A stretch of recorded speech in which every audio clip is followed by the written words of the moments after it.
What if the swelling in your legs and ankles is not really about your heart, your kidneys, or even the amount of salt you eat?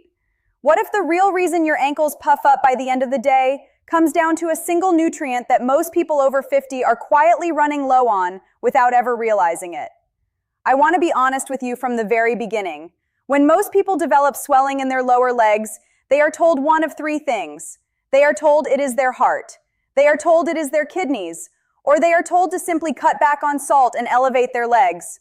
And while those things can matter, what I have come to understand after years of studying fluid balance and circulation is that for a very large number of people, especially adults over 50, the swelling is being driven by something much smaller and much more correctable than any of those explanations suggest. It is being driven by a breakdown in the tiny cellular pumps that decide where the water in your body is allowed to go.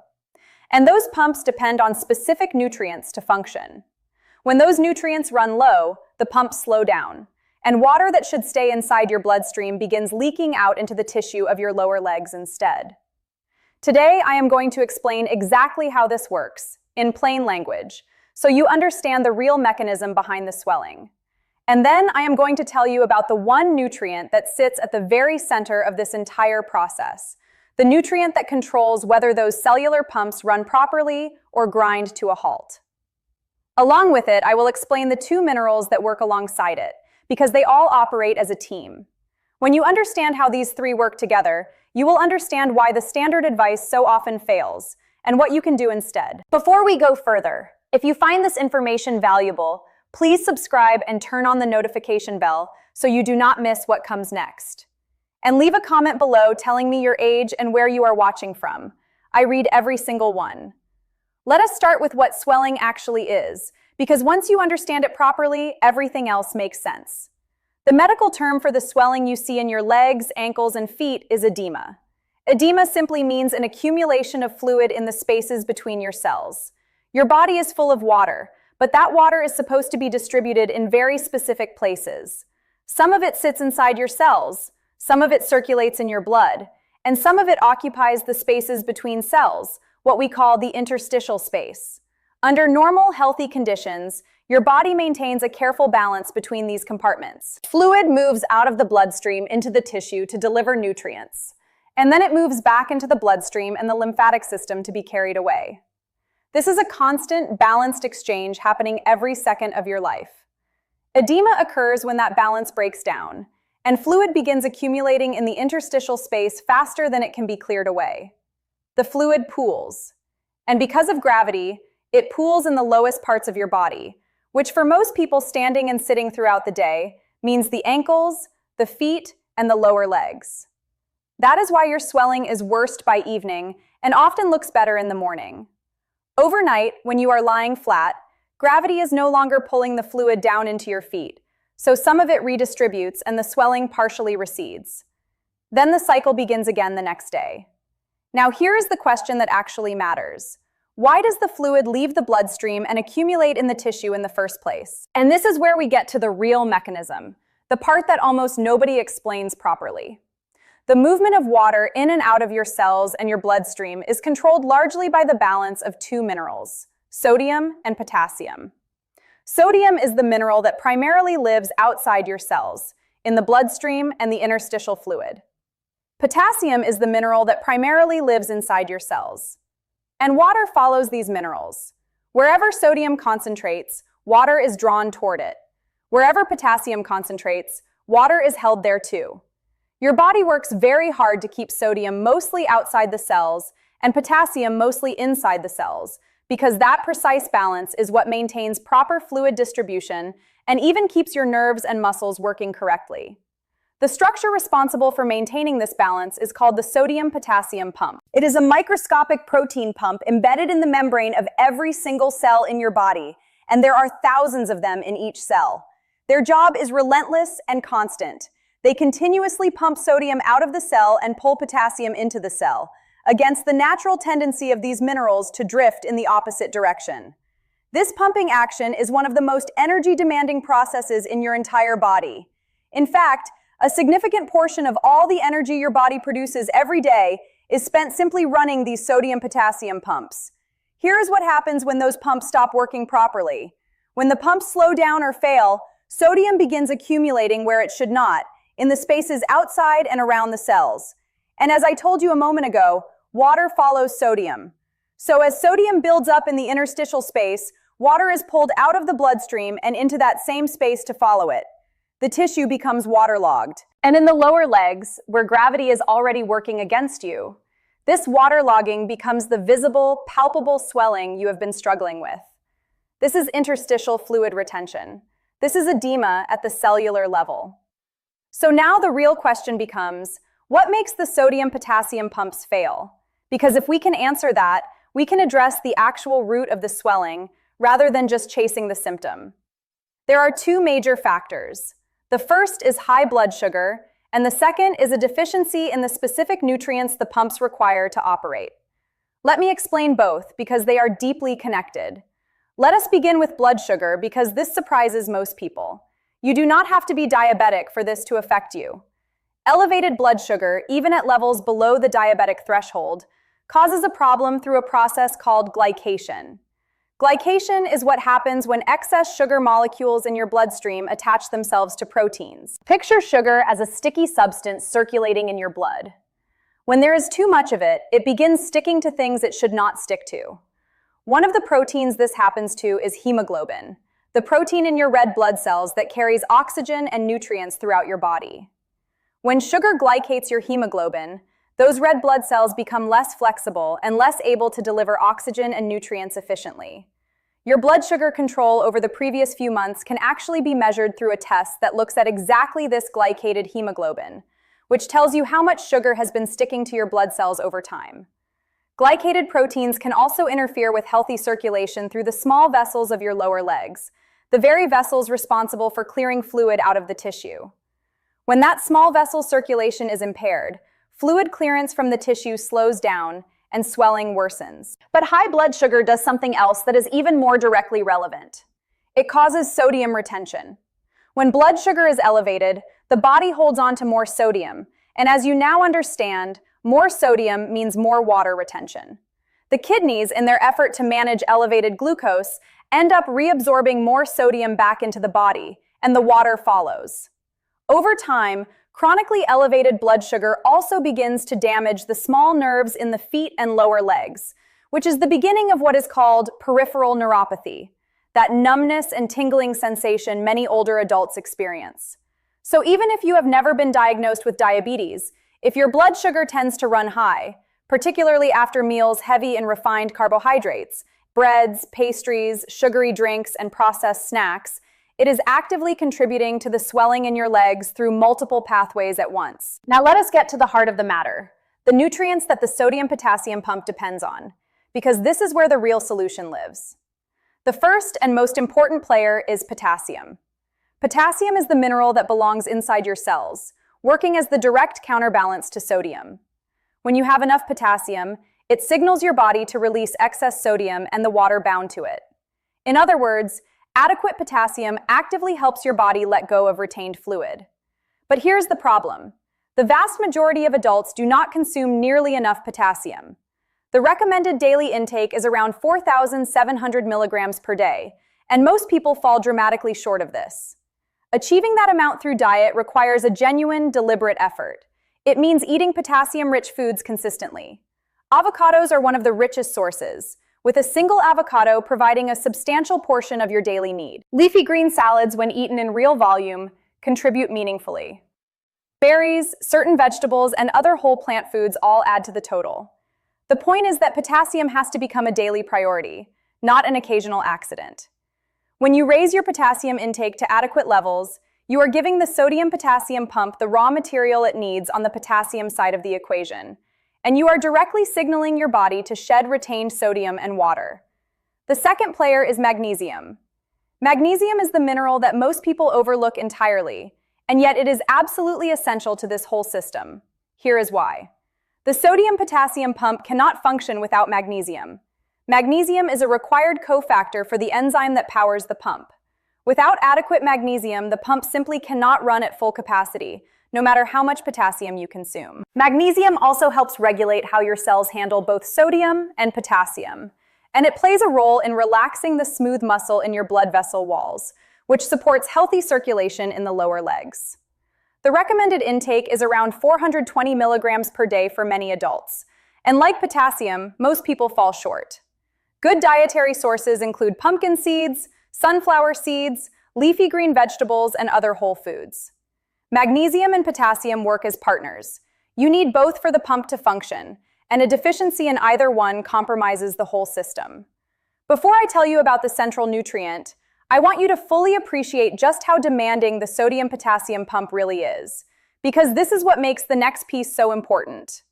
Researchers studying cellular energy have estimated that somewhere between 20 and 40% of all the energy your body produces at rest is consumed by these pumps alone. Think about that for a moment. A fifth to nearly half of your entire resting energy budget is devoted to nothing more than keeping sodium outside your cells and potassium inside them. That is how fundamental this balance is to life. Your body considers it so essential that it is willing to spend an enormous fraction of its total energy maintaining it every second of every day. And anything that runs on that much energy is extremely vulnerable to an energy shortage. If the energy supply falters even slightly, the pumps are among the first systems to feel it, because they are consuming so much of the available fuel. This is the key insight that connects everything together, and it leads us directly to the nutrient at the center of the entire process. Now here is the nutrient at the very center of everything, the one that ties this entire mechanism together, and the one almost nobody talks about in the context of swollen legs. Vitamin B1, also known as thiamine. Let me explain why vitamin B1 is so critical. I told you earlier that running the sodium-potassium pumps is one of the most energy-demanding processes in your entire body. Those pumps require a constant supply of cellular energy to keep pumping sodium out and potassium in. That energy comes from your cells converting the food you eat, particularly carbohydrates, into a usable form of energy. And the conversion of sugar and carbohydrate into usable cellular energy absolutely requires vitamin B1. Thiamine is an essential cofactor in the metabolic pathway that turns glucose into energy. Without enough thiamine, your cells cannot efficiently produce the energy they need. And one of the first systems to suffer is the energy-hungry sodium-potassium pump. In other words, even if you have adequate potassium and adequate magnesium, if you are deficient in vitamin B1, the pumps still cannot run properly because they are starved of the energy required to operate. The sodium builds up, the water follows, the legs swell. This is why vitamin B1 deficiency is so often the hidden factor behind stubborn edema that does not respond to the usual advice. And here is the part that makes this so common, particularly in older adults and in anyone who eats a typical modern diet. Consuming large amounts of refined carbohydrates and sugar actually depletes your vitamin B1. Here is the cruel irony of it. The more refined carbohydrate and sugar you eat, the more thiamine your body burns through trying to process it. And refined carbohydrates have had most of their natural thiamine stripped away during processing. So you are simultaneously increasing your thiamine demand while decreasing your thiamine supply. The result is a creeping deficiency that develops slowly and quietly over months and years, exactly the kind of gradual decline that mirrors the slow onset of leg swelling that so many people experience as they age. So when you put this whole picture together, you can see why the standard advice of cutting salt and elevating your legs so often fails to solve the problem. Cutting salt addresses only one side of the sodium-potassium balance. It does nothing to restore the potassium, the magnesium, and the vitamin B1 that the pumps actually need to do their job. Elevating your legs uses gravity to temporarily move fluid, but it does nothing to fix the cellular machinery that allowed the fluid to leak out in the first place. You are managing the symptom while the underlying pump dysfunction continues unaddressed. If you are still watching and this is making sense of something you have struggled with for years, please comment the number 1 below so I know you are with me. It genuinely helps me understand what to cover next. Now let me give you the practical plan, the way to actually apply this understanding. First, prioritize potassium every single day. Aim toward that 4,700 milligram target through whole foods. Make avocado a regular part of your diet, since a single avocado can provide a meaningful share of your daily need. Build large leafy green salads, because the volume of greens is what delivers real potassium, not a small garnish. Add berries and potassium-rich vegetables throughout your day. Many people are surprised to learn that the foods richest in potassium are not what they assumed. While bananas are commonly mentioned, foods like avocados, leafy greens, and certain vegetables actually deliver far more per serving. If you struggle to reach adequate levels through food alone, a high-quality electrolyte powder that contains potassium without hidden added sugars can help bridge the gap. Read the label carefully, because many electrolyte and sports products are loaded with sugar, which, as you now understand, works directly against you by depleting your thiamine and raising your blood sugar. One important caution here: if you have any kidney condition, you must speak with your doctor before significantly increasing your potassium intake, because impaired kidneys may not clear excess potassium properly, and that can be dangerous. For people with healthy kidneys, raising dietary potassium toward the recommended level is both safe and beneficial. Second, ensure adequate magnesium. Aim toward that 420 milligram target. Include pumpkin seeds, sunflower seeds, and leafy greens regularly. Pumpkin seeds in particular are one of the most concentrated dietary sources of magnesium available. Magnesium is one of the most common deficiencies in older adults, partly because the magnesium content of many foods has declined, and partly because certain medications and conditions deplete it. Correcting it supports not only the sodium-potassium pump, but also muscle function, sleep quality, blood pressure regulation, and overall vascular health. Magnesium and potassium truly work as a pair, and addressing one while ignoring the other leaves the system incomplete. Third, and most importantly, address vitamin B1. The single most powerful thing you can do here is to dramatically reduce your intake of refined carbohydrates and sugar. This accomplishes two things at once. It stops the ongoing depletion of your thiamine, and it lowers the blood sugar that has been driving sodium retention and glycation. When you stop burning through your thiamine on a flood of refined carbohydrates, your body can begin to restore its thiamine status, and the energy supply to your sodium-potassium pumps can recover. Whole food sources of thiamine include sunflower seeds, legumes such as beans and lentils, nutritional yeast, and whole unprocessed grains in moderation. Some people with significant deficiency choose to supplement thiamine directly, and if you are considering that, a conversation with your healthcare provider is the right starting point.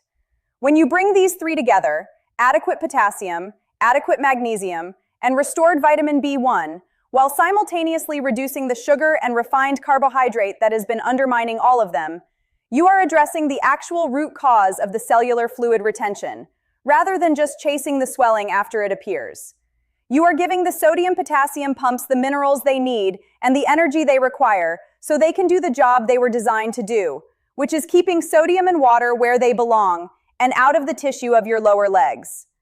There is one more thing I want you to understand about why this particular combination of nutrients is so often missed, even by well-meaning healthcare providers. When you walk into a typical appointment with swollen legs, the standard process is to check for the serious causes first: the heart, the kidneys, the liver, and to look for blood clots. This is appropriate and important, and it should absolutely happen.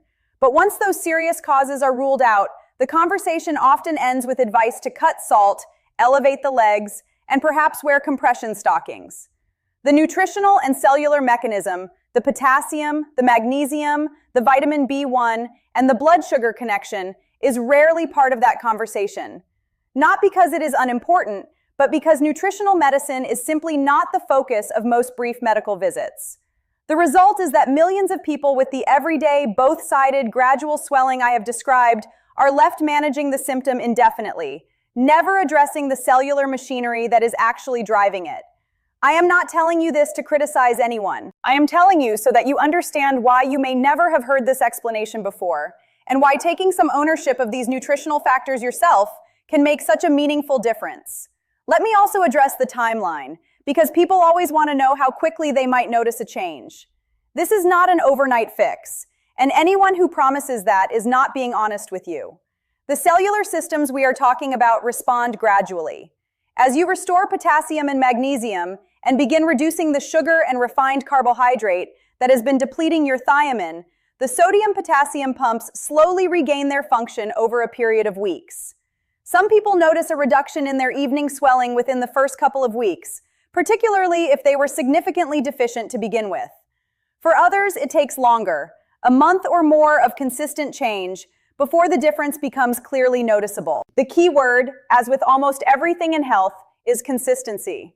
A single day of good potassium intake will not undo years of deficiency, but a sustained daily commitment to feeding these cellular pumps what they need, while removing what has been undermining them, allows your body to gradually restore the balance it was always designed to maintain. I want to be honest and responsible with you about something important. Swelling in the legs and ankles can have many causes, and some of them are serious. Edema can be a sign of heart problems, kidney disease, liver disease, blood clots, or other conditions that require proper medical evaluation. If your swelling comes on suddenly, if it affects only one leg, if it is accompanied by pain, redness, warmth, or shortness of breath, or if it is severe and persistent, you need to see a doctor promptly. The nutritional mechanisms I have described today are real and they matter, but they are not a substitute for medical evaluation when swelling could be signaling something more serious. Use this information to support healthy fluid balance and work with a qualified healthcare professional to rule out and address any underlying medical conditions. But for the very common situation of gradual, both-sided, end-of-day swelling that worsens with sitting and standing and improves overnight, the kind of swelling that so many adults over 50 simply accept as a part of aging, understanding the role of these nutrients can be genuinely transformative. Because what looks like an inevitable consequence of getting older is very often a correctable nutrient and blood sugar problem operating at the cellular level. Your body has an extraordinary system for keeping fluid exactly where it belongs. Thousands of tiny pumps in every cell, working every second of every day, maintaining the precise balance of sodium and potassium that keeps water in your bloodstream and out of your tissue. Those pumps are not broken. In most cases, they are simply undersupplied. They are short on the potassium and magnesium they need as raw material, and short on the vitamin B1 they need for energy, while being overwhelmed by the sugar and refined carbohydrate that depletes the whole system. Give those pumps what they need, remove what has been undermining them, and they will get back to doing the job they have always been capable of doing. That is the real story behind swollen legs and ankles. Not simply your heart, not simply your kidneys, not simply salt, but the cellular machinery of fluid balance and the specific nutrients that machinery depends on to function. If this video helped you understand your own body better, please subscribe so you receive the next one. Leave a comment below telling me your age and where you are watching from, and let me know whether this explanation was new to you. And if you know someone who has been struggling with swollen legs and has been told it is just aging, share this with them. The understanding in this video could be exactly what they have been missing. Thank you for being here, and take good care of yourself.